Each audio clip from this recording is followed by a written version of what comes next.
Olá, vamos falar agora sobre a análise da prova do Enem de 2020 de matemática e temos alguns pontos aqui importantes para comentar que vão servir como um aprendizado para sua preparação, para sua visão de prova, o que você tem que analisar. Primeiro ponto, a prova de matemática ela não mudou muito em relação aos anos anteriores. Eu acho que continua mais ou menos no mesmo nível.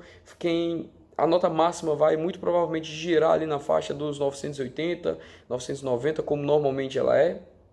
Então, sobre esse aspecto, nada muito diferente, muitas questões modelos. Então, uma pessoa que sabe muito bem os modelos de questões, normalmente vai acabar sempre tirando uma nota muito alta ali, porque ela já vai ter se deparado antes com alguma questão desse tipo. Então, a prova do Enem de matemática ela é muito padronizada, isso que é muito importante você ter em mente. Então, por ser padronizada, se você conhece os padrões, então você já chega na grande maioria das questões já sabendo o que fazer. Então, isso facilita bastante a resolução da prova, porque toda questão você olha e fala assim, poxa, eu já fiz alguma questão parecida antes, então o passo a passo vai ser esse e esse, e aí você consegue obter um bom resultado dessa forma. Então, esse é o primeiro ponto que eu tenho para comentar. Sobre, alguém pode estar na dúvida, né? Poxa, sabe, você fechou matemática pelo segundo ano seguido e não, já vou antecipando aqui, eu não fiz, eu fiz 44 acertos, só que isso tem um aprendizado muito grande. Na verdade, tem dois aprendizados que eu quero estar trazendo aqui para você nesse momento. O primeiro aprendizado é o seguinte, a questão que eu errei foi justamente aquela questão do Sol. Vou deixar aqui a foto da questão. Só que nós temos dois pontos que são essenciais, que podem servir de aprendizado para a sua preparação para provas futuras. O primeiro aprendizado é o seguinte, toda vez que uma questão é nova para você, o normal é errar. Certo? Anota essa primeira informação, essa primeira frase, porque ela é extremamente importante. E essa frase ela está relacionada com um dos maiores mitos que eu vejo, o pessoal me perguntando sobre questão de matemática, que é sobre, poxa, como é que eu posso melhorar a minha interpretação de matemática? Como é que eu faço para poder interpretar as questões e conseguir responder? Porque depois que eu sei o passo a passo para responder, eu consigo. O difícil é justamente montar a interpretação para poder responder essa questão. E eu falo o seguinte, esse detalhe de não saber interpretar a questão é um mito. Na verdade, o que acontece é o seguinte, como é que você melhora a interpretação de matemática para o Enem? Você primeiro se depara com uma questão que você nunca fez nada parecido na vida, normalmente você vai errar, porque é o primeiro contato que você está tendo com ela, e depois disso, você aprende a responder aquela questão e você identifica aquele padrão, aquele passo a passo, aquele método que você deve utilizar para responder essa questão. Depois, o segundo passo é fazer o quê? É você criar um comparativo com outras questões, para que você possa responder uma questão no futuro e falar, olha só, a resolução dessa questão é um passo a passo muito parecido com aquela outra que eu errei no passado. Então, se eu tenho que fazer aquele passo a passo para responder aquela questão, eu vou usar o mesmo passo a passo e aí eu vou conseguir responder. Então, eu consigo acertar muitas questões de matemática no Enem, porque simplesmente, por eu já ter feito esses modelos, esses padrões, então toda questão que eu respondo, basicamente, eu já vi alguma parecida, então eu já sei como é que é a interpretação que eu tenho que utilizar. Na verdade, se você parar para pensar, interpretar é associar o modelo que aquela questão se parece. Isso que é interpretar, é você bater o olho e falar assim, essa questão se parece com aquela outra que eu já treinei, então eu vou fazer igual. Então esse é o primeiro aprendizado. Essa questão, eu nunca tinha feito nenhuma questão parecida, então eu estava com dificuldade, eu não sabia com 100% de certeza como é que eu teria que montar o triângulo para poder utilizar para responder a questão, e consequentemente eu não tinha 100% de certeza para responder essa questão. O que aconteceu? Acabou que eu errei, então isso fica um aprendizado que serve para qualquer pessoa. As outras questões eu acerto, por quê? Porque eu já treinei antes. Logicamente, sabe, tu só vai acertar questões que você treinou antes? Não, às vezes, pela bagagem que você constrói, você acaba tendo um repertório que, mesmo se deparando com uma questão que você nunca fez nada parecido, na hora surge a inspiração e você consegue responder. Mas não é esse o meu objetivo, não é isso que a gente busca fazer na prova.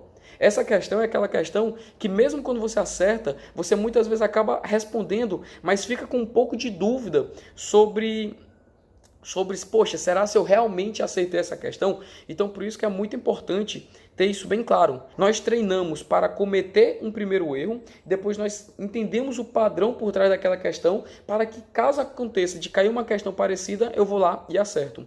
E o segundo aprendizado que eu tenho para essa questão é justamente uma coisa que eu já conversei várias vezes aqui no canal, que é justamente você tentar entender a história por trás das alternativas, tentar procurar pistas e não pegar, eu não sei essa questão, vou chutar aqui às cegas. O que foi que eu fiz para essa questão? Eu percebi que eu ia fazer alguma relação com um ângulo de 30 ou 60 graus, porque foi a informação que ele me deu na questão, e ele zero, se você parar para observar, ia ser alguma relação com a altura e a base desse espaço entre as vigas, né? Então, com isso, o que eu concluí? Que eu iria montar um triângulo, onde eu teria uma altura e uma base aqui. Então, eles seriam os dois catetos do meu triângulo. Se eu tenho catetos, qual é a relação de seno, cosseno e tangente que você trabalha com os dois catetos? Sempre vai ser tangente. Sempre vai ser tangente. Independente do ângulo ser de 30 ou 60 graus, ele vai ser alguma coisa raiz de 3. Correto? Porque a tangente de 30 vai ser raiz de 3 sobre 3 e a tangente de 60 vai ser raiz de 3. Então, de alguma forma, vai ser algum múltiplo de raiz de 3. Então, qual foi o primeiro pensamento que eu tive? Eu vou ter que achar alguma alternativa que a resposta seja múltiplo de raiz de 3. Raiz de 3 é mais ou menos 1,7. Então eu fui nas alternativas 9, 15, 26, 52 e 60 e verifiquei quais são as alternativas que são múltiplo de 1,7.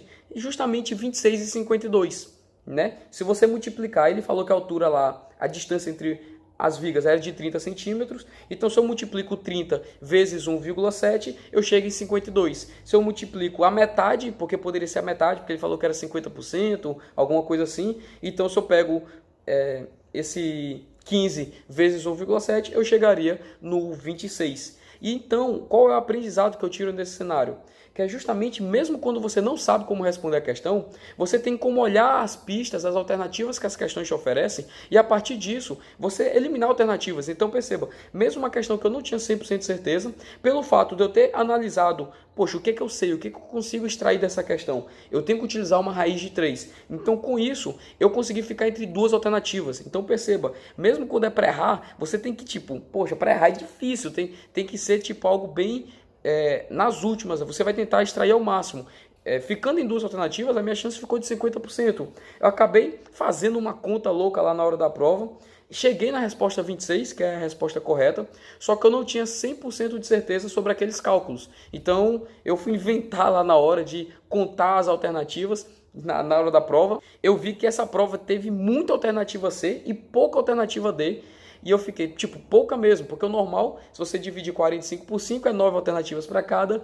Então, só que não precisa ser 9 perfeitinha, né? Mas a tendência é que sempre se aproxime da média. Então, 10, 11 no máximo. É muito difícil você ver uma prova de 45 questões do Enem que passe de 11, 12 alternativas de matemática. Então, na prova não me recordo quantos, mas tinha umas 13, 14 letras C. Eu falei, meu Deus, tem muito, muito, muito mesmo. Letra D, que era para ter no mínimo ali uma 7, tinha 5. Eu não me recordo aqui os números, mas se você for contar lá o gabarito, você vai ver que tem muita letra C e pouca letra D.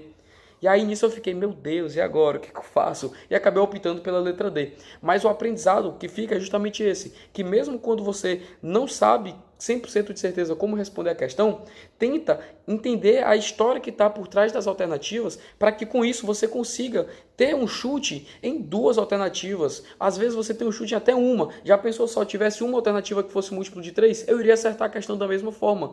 Então, às vezes acontece, muitas vezes na verdade acontece isso. Você encontra uma possibilidade e você responde, você tem que chutar entre uma alternativa. Então, isso é muito importante você trabalhar essa questão. Demais, tirando essa questão, todas as outras questões que eu vi na prova são questões modelos. Inclusive, teve uma questão que foi essa questão aqui dos 3 amigos, André, Bernardo e Carlos, que tinha que ir do ponto A até o ponto B sem passar pelo ponto C.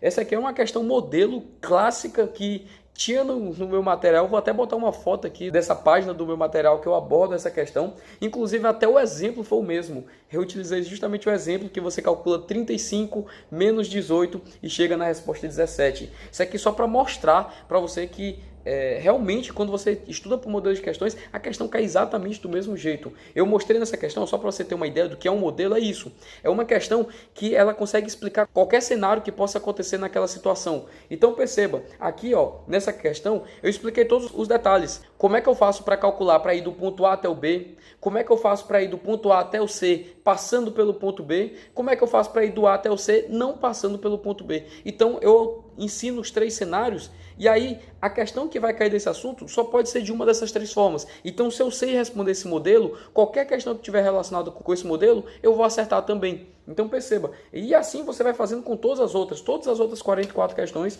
você de alguma forma tinha algum modelo, algum passo a passo para responder. Então essa é a minha visão da prova, acredito que ela manteve-se o nível normal como o Enem normalmente costuma cobrar, muitos modelos de questões, muitos padrões e normalmente como a prova do Enem sempre costumou ser, né? Então espero que tenha ajudado aí de alguma forma, tenha mostrado algumas dicas aqui para você. E, por fim, eu gostaria que você deixasse um comentário se o que falamos hoje fez sentido para você e também que escrevesse aqui sobre qual tema você gostaria que eu abordasse nos próximos vídeos. Eu vou ler todas as mensagens e vou gostar bastante da sua sugestão. Te aguardo aqui nos comentários.